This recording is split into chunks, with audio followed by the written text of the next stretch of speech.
अस्सलाम वालेकुम, welcome back to my channel lifestyle beauty dot चीज़ कलेक्शन सरगोदा। उम्मीद करती हूँ आप सब खैरियत से होंगे। अल्लाह ताला आप सबको अपनी ज़ुबान में रखे, आमीन। दिसंबर का महीना शुरू हो चुका है और ठंड जो है वो आहिस्ता आहिस्ता बढ़ती जा रही है। साथ साथ बारिश का इम्कान भी है और हमारे परमानेंट प्लांट्स मुकम्मल डोरमेंट जो हैं वो हो चुके हैं। ऐसे में इनकी केयर बस यही है कि इनको ना तो कोई खाद दी जाए और ना ही इनको पानी देना है, क्योंकि मॉइस्चर जितना इनको चाहिए वो इनके अंदर बना हुआ है। और इसके अलावा एक और काम है जो हम अब भी इनके साथ जो है वो कर सकते हैं, वो है इनकी प्रूनिंग। क्योंकि जिन प्लांट के पत्ते बिल्कुल झड़ चुके हैं और टहनियाँ निकल आई हैं, तो जो टहनियाँ गैर ज़रूरी हैं इनको हम काट कर इनकी जो है ना शेप को बेहतर बना सकते हैं, और जो थोड़ी सी हेल्दी ब्रांचेस हैं उनको एज अ कटिंग हम उगा सकते हैं। मैंने अक्सर आपको अपनी वीडियोज़ में बताया है कि कटिंग लगाना मेरे लिए एक मुश्किल काम है, क्योंकि उनका रिज़ल्ट मुझे कोई ख़ास अच्छा नहीं मिलता।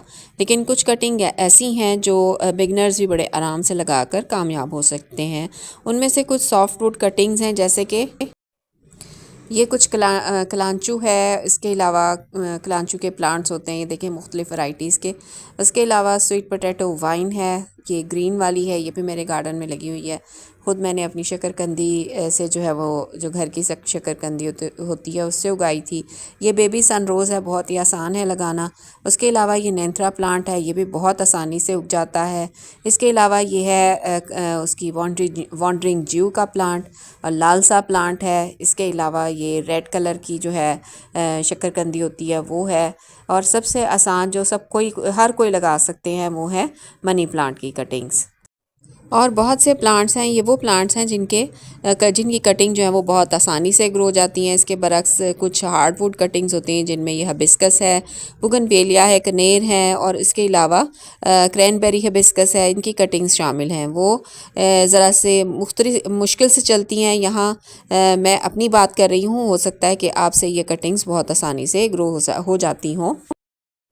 वैसे आप सब भी मुझे ज़रूर बताइएगा कि आपसे कौन सी कटिंग जो है वो बड़े आराम से ग्रो हो जाती है।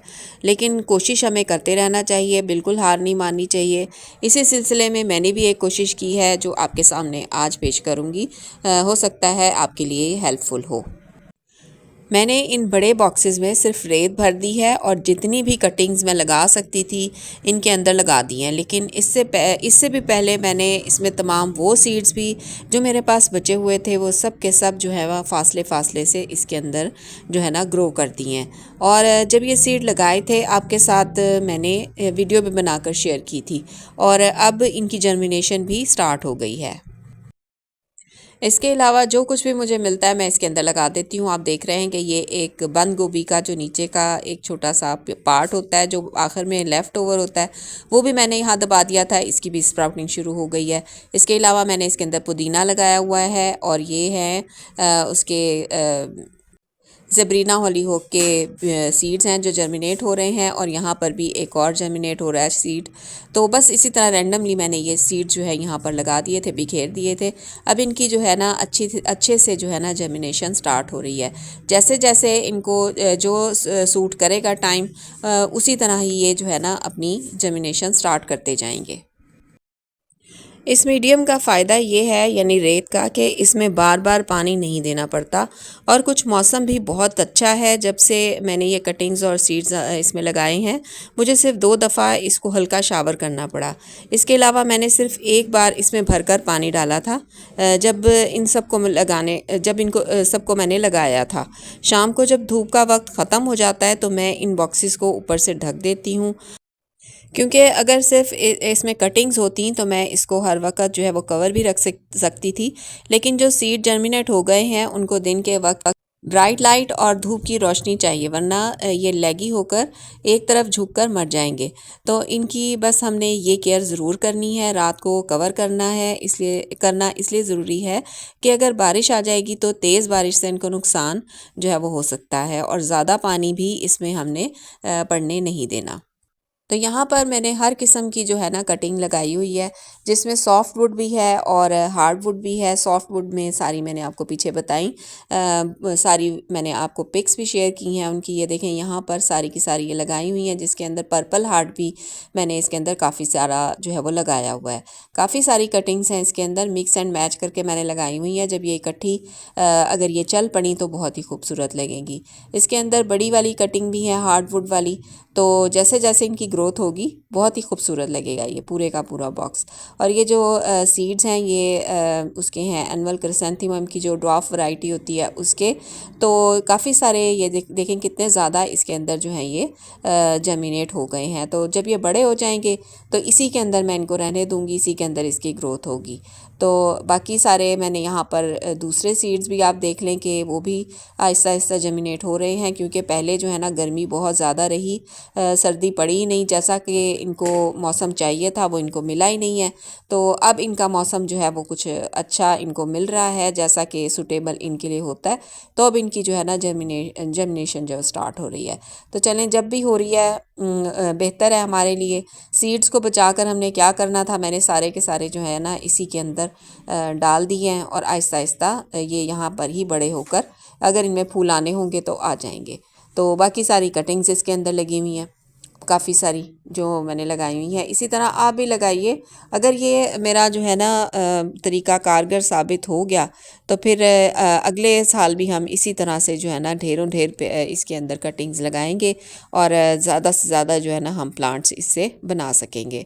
और आगे चलकर जब बाहर का मौसम आएगा उस वक़्त भी हम जो है ना इसी डब्बों के अंदर मैं दोबारा से ट्राई करूँगी, दूसरी कलमें लगाकर देखते हैं कि उसका मुझे क्या रिज़ल्ट मिलता है। और जो भी रिज़ल्ट होगा वो मैं आपके साथ ज़रूर शेयर करूँगी। तो अब आप देख सकते हैं कि कितना अच्छा सा कितनी अच्छी सी लुक आ रही है। अब तकरीबन हो गए हैं कि इसको 2 से 3 हफ़्ते हो गए हैं इन सारी कटिंग्स को। तो माशाल्लाह सारी कटिंग्स जो है ना बिल्कुल स्टेबल हैं, बहुत अच्छे से चल रही हैं।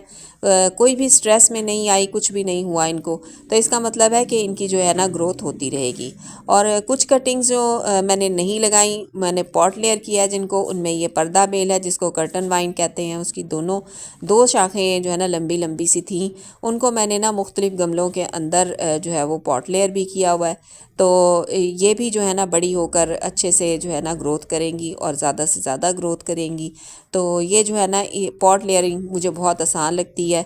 तो ये तरीका भी आप अपने गार्डन में यूज़ कर सकते हैं पौधों को, अपने प्लांट्स को मल्टीप्लाई करने का। यहाँ पर वॉन्डरिंग जू की जो लंबी लंबी सी शाखें जा रही थी वो भी मैंने मुख्तलिफ़ जो इर्द गिर्द के गमले थे उसके अंदर पॉट लेयर किए हुए हैं। ऊपर जो है गमले रखती हैं सीजनल प्लांट्स के, तो ताकि ये जो है ना नीचे से इनकी ग्रोथ अच्छे से स्टार्ट हो सके, ज़्यादा ठंड का असर जो है ना इसके ऊपर ना पड़े। और यहाँ पर ये लाल सा प्लांट है, इसकी भी मैंने आपको पता है कि पॉट लेयरिंग से ही ये दूसरा गमला तैयार किया था। तो मुझे पॉट लेयर करना बहुत आसान लगता है। ये वाला गमला जो है ना मैंने पॉट लेयरिंग से तैयार किया था। तो आप देख सकते हैं कि क्या अब ये जो है ना काफ़ी सारी इसकी ग्रोथ हो गई है। इस बड़े गमले के अंदर भी मैंने ये लाल सा प्लांट को जो है किया था पॉट लेयर। इसके अंदर भी जो इसकी पॉट लेयरिंग से बने थे प्लांट वो माशाल्लाह उसकी ग्रोथ हो रही है। और ये हुड के नीचे हैं तो इनको ठंड भी ज़्यादा जो है ना फ़ील नहीं होती। और ये देखें यहाँ पर आपको नज़र आ रही होगी इसकी शाखें मैंने पीछे से कट की हुई हैं और दरमियान में से इसकी रूट्स बन रही हैं और इनकी ग्रोथ हो रही है।